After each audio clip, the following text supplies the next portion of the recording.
लगभग 5 साल पहले जनता ने मुझे पार्षद बनाया था।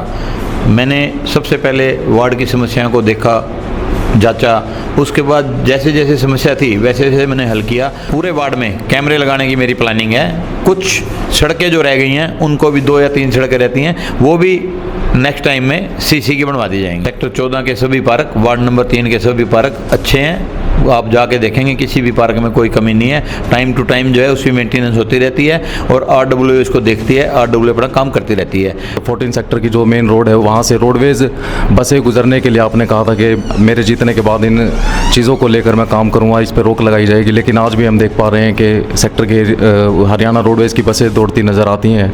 इसको लेकर क्या अपने सामने खड़े होकर करने से काम की गुणवत्ता चेक हो जाती है और ठेकेदार भी लापरवाही नहीं करता है। मैं इसलिए खड़ा होता हूँ ताकि जो है काम अच्छे से हो सके। लगभग 45 करोड़ रुपए के काम मैंने इस 5 साल के अंदर करवाए हैं और मेरे ख्याल में कोई एक आधी सड़क ऐसी होगी जिसमें रिपेयर बाकी होगी, नहीं तो सभी सड़कें बन चुकी हैं। नमस्कार दोस्तों, मेरा नाम आशीष कुमार और आप देख रहे हैं SNA न्यूज़ सोनीपत। दोस्तों, इस समय हम सोनीपत के वार्ड नंबर 3 में पहुंच चुके हैं और यहाँ पर काफ़ी चर्चा में जो एक नाम गूंज रहा है वो है सुरेंद्र मदान। उनसे जानते हैं कि अपने पिछले कार्यकाल में उन्होंने अपने वार्ड के वासियों की समस्या को किस तरीके से सुलझाया और कितने विकास कार्य अपने वार्ड के अंदर किए, और अब दोबारा से वार्ड नंबर 3 की जनता उन्हें एक बार दोबारा मौका देती है तो इस बार वो अपने वार्ड के अंदर क्या नए बदलाव करेंगे उसके बारे में जो जानने की कोशिश करेंगे। नमस्कार मदान जी, एक बार हमारे सारे दर्शकों को नमस्कार करो। नमस्कार, SNA न्यूज़ के सभी दर्शकों को मेरा नमस्कार। बताइए सर, आपके वार्ड के अंदर अभी जो हाल है आपके पार्षद बनने के बाद के और इससे पहले कैसे हाल थे आपके वार्ड के, उसके बारे में बताइए सर। लगभग 5 साल पहले जनता ने मुझे पार्षद बनाया था। मैंने सबसे पहले वार्ड की समस्याओं को देखा, जांचा, उसके बाद जैसे जैसे समस्या थी वैसे वैसे मैंने हल किया। आप देखेंगे आदर्श नगर में जब मैं पार्षद बना तो आदर्श नगर में सड़कें कच्ची थी, टूटी हुई सड़कें थी, पीने के पानी की समस्या थी, सीवर की समस्या थी, रेन वाटर की समस्या थी। मैंने आदर्श नगर की सभी सड़कों पे पानी की लाइन डलवा के, सीवर की लाइन डलवा के और उसको जो है पक्का कराने का काम किया। पूरे आदर्श नगर में देखेंगे बिल्कुल वो लाइटों की बड़ी दिक्कत थी, चकाचौंध हो जाता है। अब रात को आप जाके देखेंगे लाइटें आपको बिल्कुल जलती मिलेंगी। हेमनगर और खन्ना कॉलोनी में सीवर की समस्या थी, वहाँ की मैंने सीवर की नई लाइन डलवा के और जो है सीसी की सड़कें बनाने का काम किया। सेक्टर 14 में भी रेन वाटर की बड़ी लाइन डाली गई जिसके मेन रोड पे डाली गई, अब धीरे धीरे अंदर डाली जा रही है। तो कुछ उसका काम बाकी है, बाकी काम मैं करवा चुका हूँ। सभी सेक्टर 14 के पार्क, वार्ड नंबर 3 के पार्कों में लाइटों की व्यवस्था की गई और जिम लगवाए गए, उनको सुंदर बनाया गया। बाकी जो भी समस्या थी मैंने दूर करने की कोशिश की है। लगभग 90% समस्या मैं दूर कर चुका हूँ। 10% जो समस्या रहती है, अगर जनता मुझे दोबारा मौका देती है तो मैं उन्हें दूर करूँगा। तो इस बार चुनाव जीतते ही सबसे पहले कौन सा काम आप अपने वार्ड के अंदर जो है करना चाहेंगे?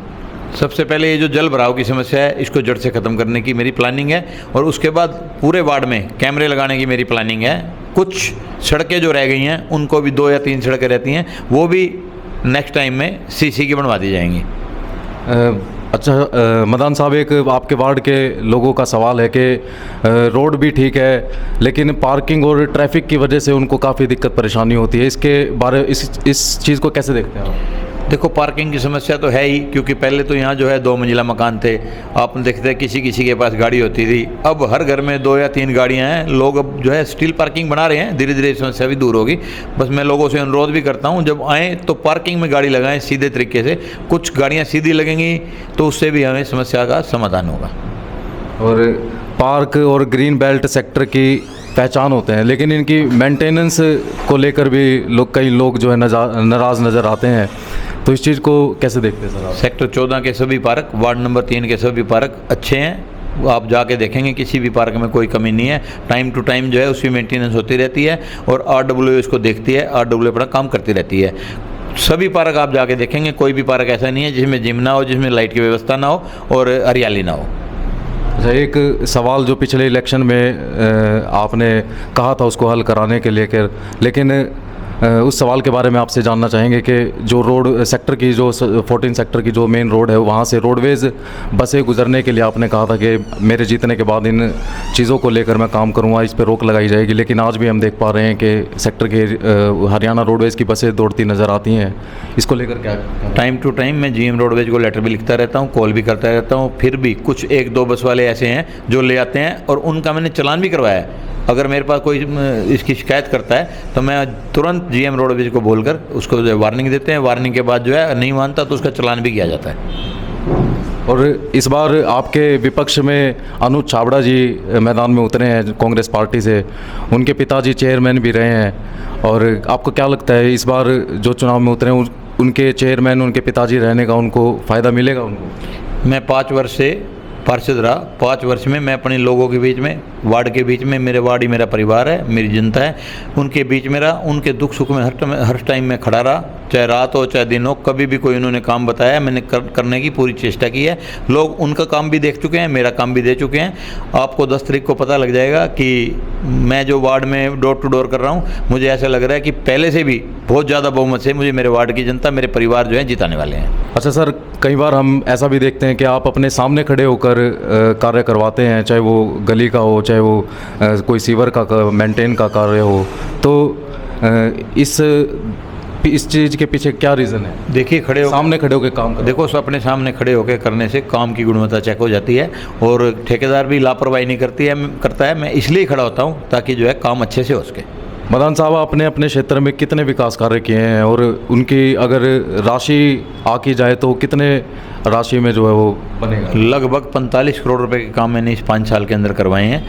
और मेरे ख्याल में कोई एक आधी सड़क ऐसी होगी जिसमें रिपेयर बाकी होगी, नहीं तो सभी सड़कें बन चुकी हैं। सीवर की लाइन डल चुकी है। रेन वाटर की लाइन जो डाली थी हमने सिविल अस्पताल के पास डाली थी, यहाँ से मिलाया था सिविल अस्पताल में, तो वहाँ जो सिविल अस्पताल था वहाँ पुरानी लाइन थी, उस लाइन को बदलाने का भी टेंडर हो चुका है, काम शुरू हो चुका है। अगली बार वाटर लॉगिंग की समस्या मेरे वार्ड से जड़ से ख़त्म हो जाएगी। लगभग 45 करोड़ रुपये के काम मैंने करवाए हैं। एक गारंटी जो आप अपने वार्ड के वासियों से वोट करने से पहले उनको देना चाहो? सबसे पहले तो मैं उनसे अनुरोध करता हूं कि आने वाली 10 तारीख को कमल का बटन दबाकर मुझे भारी बहुमत से जितवाएं। और मैं उनको बता दूं, उनके साथ जैसे मैं 5 साल पहले खड़ा रहा हूं, उससे भी ज़्यादातर मैं उनके दुख सुख में शामिल होऊंगा, कंधे से कंधा मिला के चलूँगा। किसी भी समस्या का वो मेरे पास लेके आएंगे तो हल श्योर होगा, जायज़ काम जो होगा उसका हल ज़रूर होगा। तो ये थे दोस्तों वार्ड नंबर 3 से भारतीय जनता पार्टी से उम्मीदवार पार्षद सुरेंद्र मदान जी, जिन्होंने आज हमारे माइक और कैमरे के सामने अपनी बातें रखी। कुछ जनता के सवाल हमने उनसे किए जो उन्होंने उनके जवाब भी दिए। कैमरामैन क्रिश के साथ मैं हूँ आशीष कुमार और आप देख रहे थे SN न्यूज़ सोनीपत।